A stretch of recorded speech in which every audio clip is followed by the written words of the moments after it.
Olá, dentro do nosso tema geral sobre introdução à cosmovisão reformada, nós estamos tratando do tema defendendo a verdade em um mundo relativista.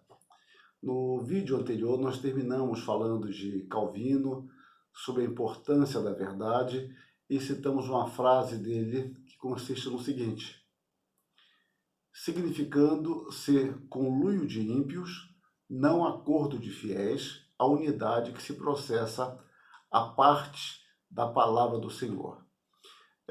Por uma coincidência, humanamente falando, nós estamos tratando disso também no nosso texto sobre João 17, em nosso blog.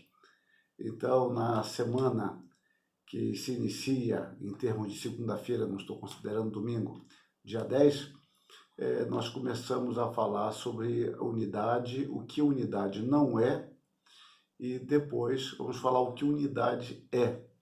E no primeiro momento, nos dias 11, 12, 13, nós pretendemos tratar por escrito, né, sobre o que unidade não é. E um aspecto que vamos dar uma maior ênfase é sobre a unidade e verdade, que a unidade não se processa a revelia em prejuízo da verdade. Então lá eu vou dedicar mais espaço a isso, aqui não, que não chega a ser o meu ponto principal. Bom, então nós terminamos o último vídeo dizendo que trataríamos sobre o dogmatismo. Na realidade, uma das características do homem pós-iluminismo é um espírito antidogmático, é um espírito antitradicional. A partir do iluminismo, tornou-se cada vez mais comum esse espírito de rebeldia quanto à tradição, quanto à história. Então, o homem experimenta uma profunda aversão àquilo que foi transmitido pelo passado, independentemente de qual seja a tradição.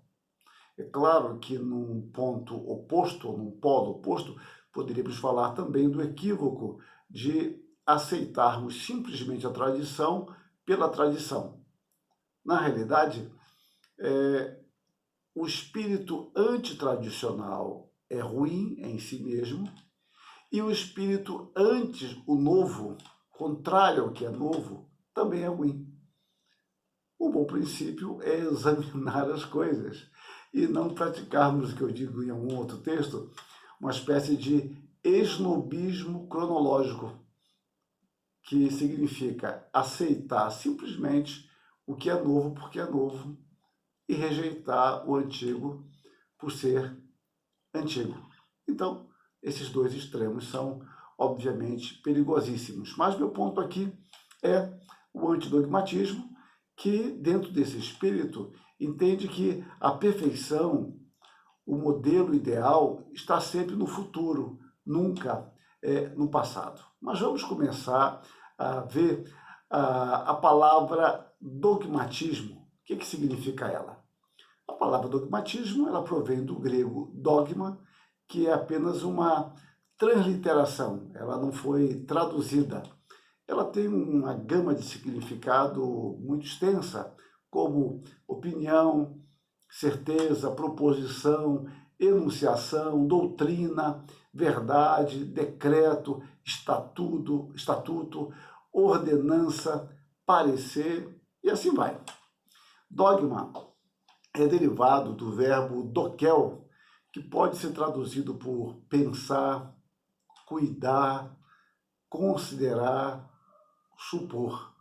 Então, a palavra paradoxo tem o sentido de contrário à opinião comum, né? Verbo dokel, vem o substantivo doxa, então paradoxo que está ao lado no sentido de oposição do corrente, do comum, do que é pensado. Então, o paradoxo significa isso, uma aparente contradição. Paradoxo, uma oposição àquilo que normalmente, comumente é aceito. Mas voltemos à ideia de dogma e dogmatismo. Na antiguidade, os gregos usavam a expressão dogmatismo para expressar qualquer opinião aceita como verdadeira. No caso, não o dogmatismo, mas o dogma. E também para se referirem à ordem ou decreto do soberano ou da assembleia. Então, esse decreto era um dogma. No campo filosófico, que é o que nos interessa, o dogmatismo era o designativo aplicado a todo o sistema que aceitasse certas teses como sendo verdadeiras. Neste caso, o dogmatismo era contraposto ao ceticismo, que eu vou falar depois, que está relacionado com a ideia de dúvida e de duvidar. Numa forma ainda mais depreciativa, dogmatismo tomou a conotação de toda e qualquer posição doutrinária que afirma, sem declarar com evidências seguras, suas posições, tentando impô-las como algo verdadeiro e final. No Salmo 10, nós observamos o salmista retratando este comportamento que ele chama de perverso e soberbo. No verso 4 ele diz: o perverso, na sua soberba, não investiga, que não há Deus são todas as suas cogitações. Aqui não aparece a palavra dogma, mas o espírito do dogmatismo, como era definido na antiguidade entre os gregos. Ou seja, eu não preciso examinar uma opinião contrária à que eu tenho. Eu estou perfeitamente convicto da minha e pronto. E aqui o salmista diz que é uma atitude de soberba o não investigar. Bom, nesta acepção, o dogmatismo assume um caráter ideológico e político, mediante a imposição de uma ideia que deve ser imposta sem maiores investigações. Embora talvez ele não falasse quem quer impor essa ideia, fale de aceitação, de convicção, mas na realidade é uma imposição. Na epistemologia, considera-se dogmatismo, o chamado dogmatismo gnosiológico ou epistemológico, aquela posição que afirma que no contato entre o sujeito e o objeto temos um conhecimento exato e verdadeiro, não pairando nenhuma dúvida sobre o mesmo. Neste caso, julga-se a razão humana como sendo capaz de atingir a verdade, e essa verdade de forma absoluta, não havendo de fato nenhum problema do conhecimento. Ou seja, não há ruído quanto a isso. Eu posso captar a verdade como ela é. Então, este é o chamado dogmatismo ingênuo. Obviamente, vemos problemas aqui. O dogmatismo peca por sua exagerada confiança na razão.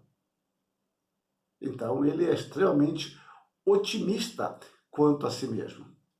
Mas podemos perguntar, não seria possível um dogmatismo fruto de uma pesquisa e de observação que acredite em suas conclusões, mas que ao mesmo tempo esteja disposto a mudar de opinião se for convencido?